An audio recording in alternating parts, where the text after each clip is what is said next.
કોંગ્રેસ ખેડૂત અને ગામડું કાયમી એક સિક્કાની બે બાજુ રહી છે. કોંગ્રેસે જ્યારે જે આંદોલનો કર્યા છે એ માત્ર રાજકારણ માટે નહીં પણ રાજનીતિ માટે.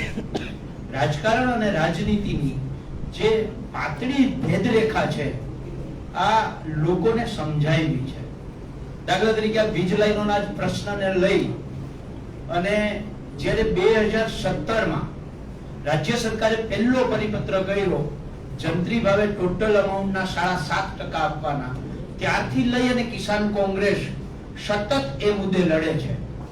7.5%ના 15% થયા, 15%ના 25%, છેલ્લે 2023માં જે પરિપત્ર થયો ત્યારથી સતત સરકાર સામે લડ્યા છે ને એટલે સરકારે એ 7.5%ના 15% ને 25% કરવા પડ્યા છે. પણ અમારા જયેશભાઈ પટેલ અને આખી ટીમ જે રીતે સાઉથ ગુજરાતમાં લડી અને નવસારી કલેક્ટર પાસે વાણિજ્ય જંત્રી કાઉન્ટ કરી અને માર્કેટ ભાવના 4 ગણાનો હુકમ કરાવડાવ્યો. 2013ના જમીન સંપાદનના કાયદા મુજબ માર્કેટ ભાવના 4 ગણા વળતર ખેડૂતોને મળવું જોઈએ. આ બાબતે ડાયરેક્ટ આંદોલન કરવાની જગ્યાએ કિસાન કોંગ્રેસ, કિસાન સંઘર્ષ સમિતિ, કોંગ્રેસ પક્ષે ગુજરાતના અલગ અલગ 100 ગામોમાં જાહેર સભાઓ કરી, મીટિંગો કરી, સમજાવી, કલેક્ટરો પાસે કાયદાકીય ચર્ચા કરી અને એનાથી આગળ ગુજરાતના ખેડૂતના દીકરાઓને વીજ લાઈનોના 1885 નો ટેલિગ્રાફ એક્ટ, 2003 ઇલેક્ટ્રિસિટી એક્ટ અને 2013 જમીન સંપાદનના કાયદાની કઈ કલમ ખેડૂતને ક્યાં કેવી રીતે ઉપયોગી થાય એના માટે 2 દિવસનો સેમિનાર કર્યો. આટલા પ્રયત્નો અને હારે ખેડૂતોની વચ્ચે જઈને સમજાવ્યા. જ્યાં કંપનીઓ કામ કરતી હતી, અનલીગલી કામ કરતી હતી, ત્યાં લાલજીભાઈ હોય, જિગ્નેશભાઈ હોય, જયેશભાઈ હોય, માસભાઈ રાજકોટિયા હોય, પાલભાઈ હોય, ત્યાં ખેડૂતોની વચ્ચે જઈને કંપનીઓ સામે દલીલ કરીને કામ બંધ કરાવડાવ્યું છે. અને આ સખત પ્રયાસોના અંતે એવું લાગ્યું કે હવે સરકારને જગાડવાનો અને સરકાર પાસેથી માંગવાનો સમય આવ્યો છે. એટલા માટે કે સ્થાનિક સ્વરાજ્યની ચૂંટણી પછી ગુજરાતના 14 જિલ્લાઓમાં કલેક્ટરોએ ખેડૂતોને નોટિસો આપી, 6 જિલ્લાઓમાં કંપનીઓએ કામ ચાલુ કર્યા એક હારે. ત્યારે ગુજરાતના ખેડૂતોની વચ્ચે જઈને કહ્યું ચલો ગાંધીનગર. જેમ ચલો દિલ્હીનો નારો 3 કૃષિ કાયદા વચ્ચે આપ્યો હતો એવી જ રીતે ચલો ગાંધીનગરનો નારો આપ્યો.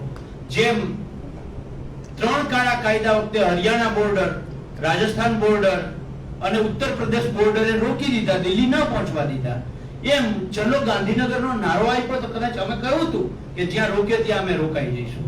એ પદ્ધતિથી લડ્યા પછી કોઈ કે કઈ એમાં હવનમાં હાડકા નાખવાનું કામ કર્યું, એમાં મારે પડવું નથી, પણ એનાથી થાયકા નથી, હાયરા નથી.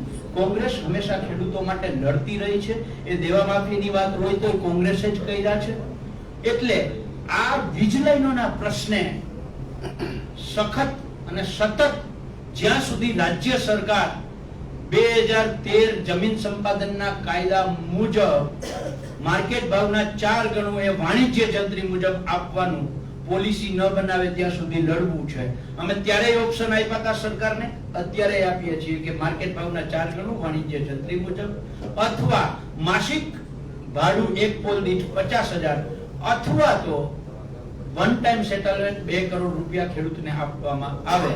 અને એની હારે જે રાજ્ય સરકાર વિચારતી જ નથી કે જે ખેડૂતના ખેતરમાંથી વીજ લાઈન પસાર થાય છે ત્યાં ખેડૂતનો દીકરો, દીકરી કે ખેડૂતની માં કે બાપ કે ખેડૂતનો મજૂર ક્યારે ઉપરથી તાર પડે અને એ કંધોતર ગુમાવવાનો વારો આવે છે, ક્યારે ઉપરથી તણખો જરે અને આખું ઘઉંનું ખેતર સાફ થઈ જાય છે. આ બાબતે રાજ્ય સરકારે સૌ પહેલા પોલિસી બનાવવી જોઈએ. જે સરકાર એ બાબતે વિચારતી જ નથી. એટલે સરકારને અમે કહીએ છીએ કે માત્ર વળતર જ નહીં, વળતર કરતા મહત્વનું છે અમારા જીવનો જોખમ, અમારા પાકનો જોખમ. એટલે એના માટે તમે પોલિસી બનાવો. અને આ માંગો સાથે આવતી 26 તારીખે વ્રજવાણીથી ચાલુ કરી ભગવાન દ્વારકાધીશના ફરિયાદ કરવા જવી છે. હે દ્વારકાધીશ, અમે આ સરકારને કહીને થાક્યા છે. જે રામના નામે જે સરકાર બની છે, ધર્મના નામે જે સરકાર બની છે, એ સરકાર અમે ખેડૂતો રાત્રે સૂતા પહેલા રામનું નામ લઈએ છીએ, સવારે ઉઠીને રામનું નામ લઈએ છીએ, અમે હળ હાંકતા હાંકતા ઠેહ લાગે તોય રામનું નામ લઈએ છીએ. એ જ સરકાર આ ખેડૂતનું સાંભળતી નથી.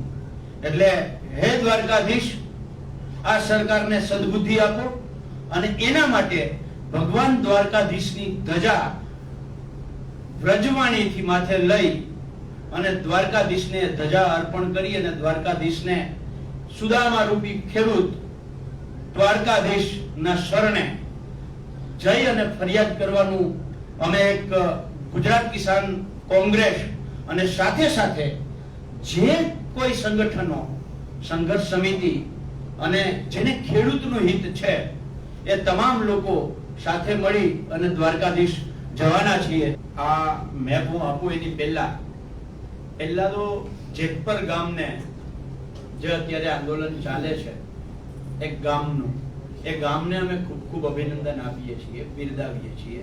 અને હારે હારે અમે જેમ કહ્યું હતું કે જ્યાં આમંત્રણ ન હોય ત્યાં જવાની અમારી પદ્ધતિ નથી. બિન રાજકીય કરે છે ત્યાં જઈને ખલેલ કરવા અમે કોઈની જેમ માંગતા નથી, એટલે ખલેલ નથી કરતા. પણ અમારી જે કાર્યકરો છે કોંગ્રેસના, એ તમામ કોંગ્રેસના કાર્યકરો ત્યાં એ લોકોની સાથે ખંભેથી ખંભો મિલાવી અને જેતપર ગામને સમર્થન કરે છે ને અમે સમર્થન કરીએ છીએ. અને હારે હારે હું તો આખા ગુજરાતના જે ગામોમાંથી લાઈન નીકળે છે એમને કહેવા માંગુ છું કે તમારા ગામની લડાઈ પણ આપણે આપણા ગામની લડાઈ કરવી જોઈએ, આખા ગુજરાતની પોલિસી માટેની લડાઈ દરેક ગામ માંગ કરે આવી રીતે કરવી જોઈએ. નંબર 1. નંબર 2, આ 1885 નો ટેલિગ્રાફ એક્ટ, 2003 નો ઇલેક્ટ્રિસિટી એક્ટ, આ બંને કાયદાથી જે ખેડૂતને નોટિસ આપવામાં આવે છે, આ બંને કાયદા સરકારી કંપનીઓ માટે બનેલા હતા, જન સુખાકારી માટે બનેલા હતા, લોકોને વીજળી પૂરી પાડવા માટે, સરકારી ખર્ચે પૂરી પાડવા માટે બનેલા હતા, નહીં કે અદાણી અંબાણી જેવાના ધંધા માટે આ કાયદા બનેલા હતા. અત્યારે એ જે સરકારી વીજ લાઈનો માટે જે કાયદા બન્યા હતા એ જ કાયદાનો ઉપયોગ ધંધા માટે થઈ અને કરવામાં આવે છે. એટલે સરકારનો આ બાબતે ધ્યાન દોરીએ છીએ. અને જ્યારે તમને બધાયને ખબર છે, ભાજપના સરકારના પ્રવક્તા જ્યારે ડિબેટમાં આવે ત્યારે એને દરેક વખતે કહ્યું છે કે આ વીજ લાઈનો ઓછામાં ઓછી ફળદ્રુપ જગ્યામાંથી નીકળે એવી અમે કંપનીને ફરજ પાડીએ છીએ. સરકારી ખરાબાઓ બિન ઉપજાઉ જમીનમાંથી આ લાઈનો નીકળે એવું અમે દરેક વખતે સરકારશ્રીના પ્રયત્નો છે અને સરકારશ્રીના પ્રયત્નોથી એવું જ થાય છે. આ જે સરકારશ્રીના દાવાઓનો ભાંડાફોડ કરતો આ નકશો તમારી સામે અત્યારે હું રજૂ કરું છું. આ નકશો છે, આ ગુજરાતનો નકશો છે. એમાંથી આ ગોવાણા છે, મહુવાણા ગામ કચ્છનું, બરાબર છે. અહીંયા રિલાયન્સ કંપનીનું લગભગ 1200 કેવીની અહીંયા એક સબસ્ટેશન બનેલું છે. અહીંયા રિલાયન્સનું સબસ્ટેશન લાલપુરની બાજુમાં કાનાલુસ ગામ પાસે બનેલું છે. હવે એમાં અત્યારે જે લાઈન નીકળે છે એ મહુવાણાથી ચાલુ કરી ગઢી, શેલારી, પ્રાગપર, લાકડિયા, સામખિયાળી થઈ અને માળિયા આવે છે. આમાં ખેડૂતોને નોટિસ અપાઈ ગઈ છે. આમાં અત્યારે કંપનીઓ કામ કરવાના પ્રયત્નો ચાલુ કરી દીધા છે. પછી માળિયાથી ચાલુ કરી અને 765 કેવીની લાઈન આમનામ દુધઈ થઈ, કેશિયા થઈ અને અહીંયા લાલપુર પાસે સબસ્ટેશન, ત્યાં આ જે લાઈન છે ને એ આ ફળદ્રુપ, સંપૂર્ણ જગ્યા ફળદ્રુપ છે. આમાં ક્યાંય સરકારી ખરાબો નથી, ક્યાંય રણ નથી, ક્યાંય દરિયા કિનારો નથી. એની સામે એ જ લાઈન 765 કેવીની લાઈન આ મહુવાણાથી ચાલુ કરો એટલે આખે આખું આ રણ આવી જાય અહીંયા સુધી. આ રણથી આદેસરની બાજુમાં 5 કે 7 ખેડૂતો આવે, પાછું રણ આવી જાય. એ રણ સીધું માળિયા સુધી રણમાં આ કાળી લાઈન છે ને એ કહું છું. આ પ્રપોઝ લાઈન અમે કહીએ છીએ કે આ લાઈન ઉપર ખરેખર નકશો હોવો જોઈએ. અને આ જામનગર કલેક્ટરને સૌથી પહેલી નોટિસ આવી ને ત્યારે અમે 2000 ખેડૂતોએ જઈ અને સરકારને કહ્યું હતું કે આ અલ્ટરનેટ રૂટ અમે આપીએ છીએ. આ આમાં આખી છે મહુવાણાથી ચાલુ કરી અને માળિયા પહોંચે ને ત્યાં સુધીમાં 15 ખેડૂતો આવે છે, માત્ર 15 ખેડૂતો. અને આની અંદર 15 ખરાબા નથી આવતા, એટલે 15 થાંભલા બિન ઉપજાઉ જમીનમાં નથી, સંપૂર્ણ ફળદ્રુપ જમીન. પછી અહીંયાથી માળિયાથી આ લાઈન આ જે ફળદ્રુપ જમીનમાં આવી એની જગ્યાએ માળિયાથી પેલા રણમાં નવલખી પાસેથી દરિયા કિનારે ચાલુ કરો એટલે જોડિયા બંદરની બાજુમાંથી થઈ દરિયા કિનારે કિનારે આ પક્ષી અભયારણ્ય પણ ના આવે, કારણ કે દરિયા કિનારે લઈ લ્યો એટલે પક્ષી અભયારણ્ય પણ ના નડે, બરાબર. એની બહારથી આ લાઈન સિક્કા અને સિક્કાની આગળ જે લાખા બાવળ ગામ આવે છે, લાખા બાવળ ગામથી અંદર આવી જાય એટલે કાનાલુસ. માત્ર એટલા જ પટામાં 10 થી 15 ખેડૂત આવે, ટોટલ 30 ખેડૂત આવે. અને આ જે જગ્યા છે આમાં 3000 ખેડૂત આવે. હું જાહેર માધ્યમોના માધ્યમથી ગુજરાતના નાગરિકોને કહેવા માંગુ છું કે આ સરકાર કેવી ખેડૂત લક્ષી છે. 3000 ખેડૂતોને બરબાદ કરવાની જગ્યાએ માત્ર 30 ખેડૂતો અને સંપૂર્ણ ખરાબામાં નીકળે એવી લાઈન શું કામ નથી કાઢતા?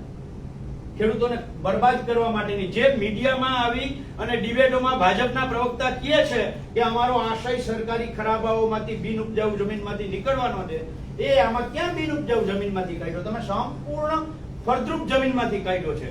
અને આ રૂટ જામનગર કલેક્ટરને અમે સ્થાનિક સ્વરાજ્યની ચૂંટણીની પહેલા 2 મહિના પહેલા આ રૂટ અમે જામનગર કલેક્ટરને આપેલો છે. અમે માગણી કરેલી છે કે આખો રૂટ બદલે. આ જ વાત મોરબી કલેક્ટરને અમે આપેલી છે કે આખો રૂટ બદલાવો. આ જ વાત અમે કચ્છ કલેક્ટરને લગભગ તારીખ સાથે કહું 19 ડિસેમ્બર 2025 બરાબર છે, કચ્છ કલેક્ટરને આ રૂટ આપેલો છે કે તમે આ રૂટ બદલાવો. કેમ નથી બદલાવતા? આવો ખેડૂતોના ખેતર બરબાદ કરવામાં સરકારને રસ શું છે? આખું આ રૂટ સાથે મેપ સાથે આજે હું તમારી સામે રજૂ કરું છું. સરકારની નીતિ આના ઉપરથી બહુ સ્પષ્ટ થાય છે. સૌથી પહેલા તો આપે જે પ્રશ્ન કર્યો, આ સરકાર ઉદ્યોગપતિઓની સરકાર છે. કેવા પૂરતું ખેડૂત લક્ષી કહે છે, બાકી આ ખેડૂત બક્ષી સરકાર છે. એમાં તમે જોવું ગઈકાલે કે પરમ દિવસે જે કોંઢના ખેડૂતો ગયા, એ કોંઢના ખેડૂતો અગાઉ પણ મુખ્યમંત્રીને એક વખત મળી આવ્યા, બીજી વખત મળી આવ્યા. અને એ જ મુખ્યમંત્રી જ્યારે ધારાસભ્યશ્રી પાસે બેઠા હતા અને ત્યારે ધારાસભ્યશ્રીએ કહ્યું આ તો અમારે એટલે ઓફ ધ રેકોર્ડ એમની થયેલી વાત અને ખેડૂતોએ મને કરેલી વાત, બરાબર છે, કે આ તો અમારે આવવું પડે છે, બરાબર છે, કારણ કે અહીંયા ગાંધીનગર બેઠા એનું કોઈનું કઈ ઉપજતું છે નહીં. નિર્ણય ગાંધીનગરના હાથમાં નથી, નિર્ણય દિલ્હીના હાથમાં છે. આવું ઓફ ધ રેકોર્ડ ધારાસભ્યશ્રીએ ખેડૂતોને કહ્યું છે અને ખેડૂતોએ આ અમને કહેલું છે, બરાબર છે. એટલે એના ઉપરથી સ્પષ્ટ નક્કી થાય છે કે નિર્ણય કરતા છે એ અહીંયા નથી. અને સંપૂર્ણ ઉદ્યોગપતિઓ માટેની સરકાર છે એ તો મેં હમણાં તમને મેપ આપીને સાબિત કરી દીધું છે. બીજું 2013 નો જમીન સંપાદનનો કાયદો છે. રાજસ્થાન સરકારે એસઓપી કરી દીધી છે, માર્કેટ ભાવના વાણિજ્ય જંત્રીના 4 ગણા આપવાની. તો જો ખેડૂત લક્ષી સરકાર હોય તો સરકારને પેટમાં શું દુખે છે? ખેડૂત આ કંપનીઓ પૈસા ખવડાવે છે એટલા માટે આવું થાય છે. કુલ કેટલી કંપનીઓ આવી? કુલ કંપનીઓમાં મોટી કંપનીઓ જે છે 30 ગીગાવોટ થી વધારે જનરેટ કરતી હોય એવી લગભગ 40 થી 50 નાની અને એના સિવાય 2 મેગાવોટ 5 મેગાવોટ એવું કરવા વાળી લગભગ 150-200 કંપનીઓ ટોટલ સૌરાષ્ટ્ર, ઉત્તર ગુજરાત અને દક્ષિણ ગુજરાતમાં કામ કરે. આ બધી કંપનીઓ ચૂંટણી ફંડ આપતી હશે બાપુ, માનું છું. શું આ ફરી જ છે? આવો પ્રશ્ન પૂછવાનો સવાલ છે. આ સવાલ પૂછવા કરતા આપ સૌ જાણો છો, નહીં તો કલેક્ટરો એ બિન પિયત કોંડ ગામની જમીન જે સંપૂર્ણ પિયત છે એને કલેક્ટર બિન પિયત બતાવે તો એ સરકાર, કલેક્ટર અને બધુંય મંત્રી અને સંત્રી બધાય ભેગા ના હોય તો શક્ય જ ના હોય. તમે જાણો છો ને અમે જાણીએ છીએ. આગળ પાલભાઈ, આગળ જે ટ્રેક્ટર રેલી છે, ટ્રેક્ટર રેલી બાદ ટોલ નાકા પાસે જે વિવાદ થયો એ વિવાદ બાદ તમે ખેડૂતો નારાજ હતા, એટલું લાગી કે ખેડૂતો માટે આંદોલન કરવા છતાં ખેડૂતો એવા લોકો પર વિશ્વાસ કરે છે કે જે ખેડૂત હિતની વાત નથી કરતા અને એના કારણે આ પ્રેસમાં ઉપસ્થિત ન કરાયા એવું આમનું સ્ટેટમેન્ટ હતું રાજ્ય. મારું સ્ટેટમેન્ટ શું હતું એ કહીએ. મને લાગે છે મારું સ્ટેટમેન્ટ બહુ જ ક્લિયર હતું. એ દિવસે પાલભાઈની તબિયત એક તો ઢીલી હતી અને પાલભાઈનો પરિવાર અને પાલભાઈ પોતે પણ બહુ દુખી હતા અને એટલા માટે હાજર નહોતા રહ્યા. બાકી કોણ બીજું શું બોલ્યું એને છે મારું નતું. બીજું નહીં, મારું તો રેકોર્ડેડ હતું આપની બધા પાસે. એ પછી પાલભાઈને સમિતિના બધા સભ્યોએ જઈને વાત કરી પાલભાઈના પરિવારના સભ્યો સાથે અને ખાસ કરીને તો હું આભાર માનીશ કે સાપકડા અને કોંઢ અને આજુબાજુના ગામના લોકો કે બીજા દિવસે એવી જબરદસ્ત સભા કરીને પાલભાઈનું અને પાંચે પાંચ અમે સાથી મહેશભાઈ, જયેશભાઈ, જિગ્નેશભાઈ, બધા ગીતાબેન ત્યાં બધા બધાનું એમણે એવું સ્વાગત કરીને કીધું કે આંદોલનમાં તો મગમાં ધોકા જે પડવાના હોય પડે, આપણે તો લોકોને ધોકા નથી ખવડાવવા, ખેડૂતોને ધોકા નથી ખવડાવવા, તમે લડતા રહો, અમે તમારી સાથે છીએ. એટલે પછી ત્યાં જ જાહેરાત કરી તો હવે તો એલાને જામે. પણ એમની લાલજીભાઈ તો ખેડૂતોએ સ્વાગત કર્યું, ખેડૂતો નારાજ છે એવી વાત નહોતી, પાલભાઈ નારાજ થયા હતા એવી વાત હતી. એટલે હા, પણ મેં ત્યારે મારી જગ્યાએ તમે હો તો પણ તમે દુઃખી થાવ, કારણ કે 2016-17 થી જમીન માપણીનો પ્રશ્ન હોય, પાક વીમાનો પ્રશ્ન હોય, આ વીજ લાઈનોના પ્રશ્ન હોય, અને એમાં છેલ્લા 6 મહિનામાં સતત લડ્યા પછી જ્યારે કોઈ અને જે લોકોને સ્પષ્ટ શબ્દોમાં ના પાડી 29 મે ની પ્રેસ જોઈ લો, ચોખ્ખા શબ્દોમાં ના પાડી હતી કે આમ આદમી પાર્ટી, ભાજપ અને કિસાન સંઘ સિવાયના તમામ સંગઠનો અને અમે આમંત્રણ આપીએ છીએ, બરાબર છે. તેમ છતાંય એ જ્યારે સામેથી આવવા માટે અમે ના પાડીએ ને તેમ છતાંય હવનમાં હાડકા નાખવાનું કામ કરે તો, અને દિલથી તમે જ્યારે કામ કરતા હો અને કોક આવું કરે તો મારી જગ્યાએ તમે હો તો તમે પણ દુઃખી થાવ. વૈષ્ણવજન તો તેને કહીએ જે પીડ પરાઈ